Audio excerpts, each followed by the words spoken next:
sou Ronaldo Barros, eu sou ativista do Movimento Negro Unificado, sou do Partido dos Trabalhadores, sou professor da Federal do Recôncavo da Bahia, estive na CEPI, né, substituindo o Nilman Gomes, na CEPI, na gestão da presidenta Dilma, e fui destituído com um golpe. Bom, eu vim falar aqui sobre o movimento social dos negros, né? Costumamos dizer, no Movimento Negro Unificado, que o movimento negro inicia na resistência em África, na resistência transatlântica e na chegada do Brasil, né? E por que a gente costuma afirmar dessa forma, né?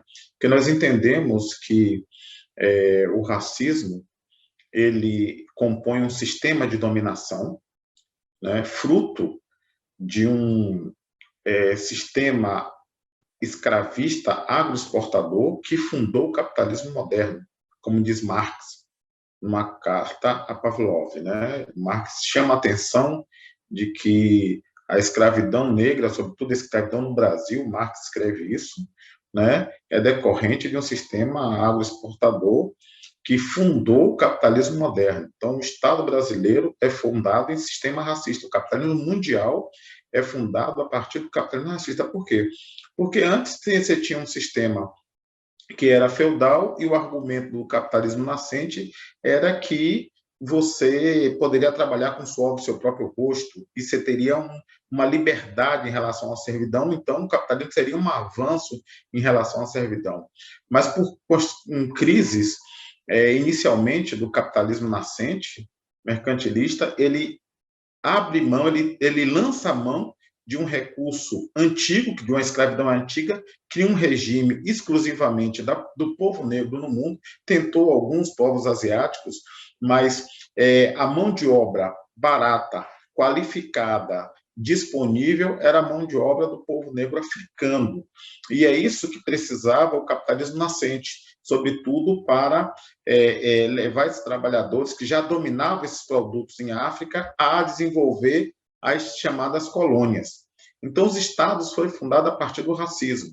É com essa consciência que o Movimento Negro Unificado, MNU-CDR, opta por retirar a expressão CDR do seu nome e ficar só Movimento Negro Unificado, devido a uma compreensão de que nossa luta não é contra os efeitos do racismo, que é o preconceito e a discriminação racial, mas sim contra o sistema de dominação para garantir privilégio para um determinado grupo, né? Se você olhar para a crítica da economia política, um Estado ele surge a partir de uma superestrutura jurídica, política e ideológica para dominar a estrutura de reprodução do capital, né? Então, se você observar o sistema jurídico brasileiro, ele só vai normatizar a questão da igualdade racial, a discussão sobre inserir o negro como sujeito jurídico na abolição da escravatura, e depois, só 100 anos depois, na Constituição de 1888. Mostra que a superestrutura jurídica é para manter o sistema de dominação racial. Por isso que a consciência dos militantes do movimento negro é lutar contra esse sistema de dominação racial que estrutura toda a sociedade capitalista. Por isso que a formação da classe é também a formação da raça. Por isso que o racismo ele é estruturante de todas as esferas sociais do Brasil e do mundo, né? Na verdade, houve um acúmulo na exploração escravista que não só formou a sociedade brasileira, como os estados mundiais que mantêm esse sistema de dominação, expoliação e exploração dos povos negros, descendentes de africanos, os negros da terra, os indígenas, né? E aqueles que resistiram à escravidão, os quilombolas. Então, resistir ao movimento negro, a resistência negra no Brasil se caracteriza dessa forma, uma resistência que tem os quilombos como uma forma de resistência ao processo de escravidão, mas também teve um movimento negro institucional, abolicionista, que tentava, nos planos do processo político, também promover ganhos importantes para o processo de libertação do povo negro. E, claro, teve as formas mais revolucionárias, como as insurreições, as rebeliões, e, claro, a forma mais equitativa, que foi os quilombos, né, como espaço de convivência de brancos, de negros, de indígenas, sobretudo os brancos que eram excluídos do processo do próprio sistema de escravidão, os brancos pobres, eram acolhidos nos quilombos como referência completamente diferente da sociedade escravista da época, a partir de uma perspectiva mais comunitária, a partir mais de um bem viver, como bem prega o movimento de mulheres negras na atualidade. Então, você tem o surgimento desse movimento de resistência que culminou desde da organização de sociedades de negros para a libertação contra a euforia de escravos, a resistência histórica a partir da formação de grupos de etnicidades que ressignificaram a sua perspectiva de compreensão e cosmovisão de mundo a partir da religiosidade afro-brasileira. Então, você tem as religiões de matriz africana como um baluarte importante na preservação da cultura e da identidade afro-brasileira por um processo de ressignificação dessas etnicidades. Você tem na religião também a preservação de manifestações culturais importantes, e saindo do terreiro de candomblé vem a capoeira, vem os blocos afros, vem as escolas de samba, que é uma extensão dos terreiros, das formas da religiosidade negra, das formas também de suportar o racismo a partir das atividades culturais de preservação de identidade, como forma cultural importante de resistência e, sobretudo, o papel que as mulheres teve nesse processo. Você tem uma ideia?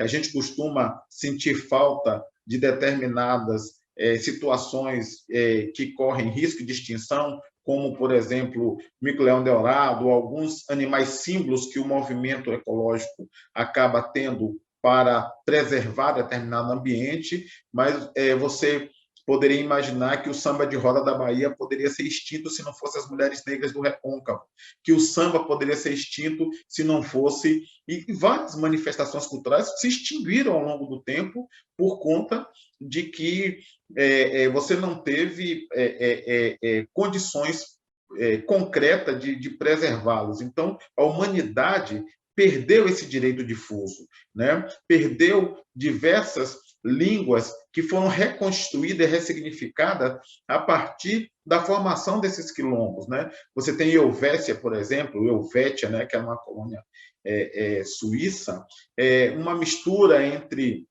eles chamam de nagô e latim, que é uma língua muito própria, e que você perde essa perspectiva da natureza poliglota do africano, que fala vários idiomas, para ser centralizado a partir de uma língua única, a língua português, colocando, inclusive, barreiras culturais na população negra, que tem dificuldade, que hoje, quando acessa as instituições de ensino superior, tem dificuldade, tem barreiras da língua para acessar o Ciências Sem Fronteiras, ao contrário da população africana, que tem uma possibilidade maior de conviver com outros idiomas e tal.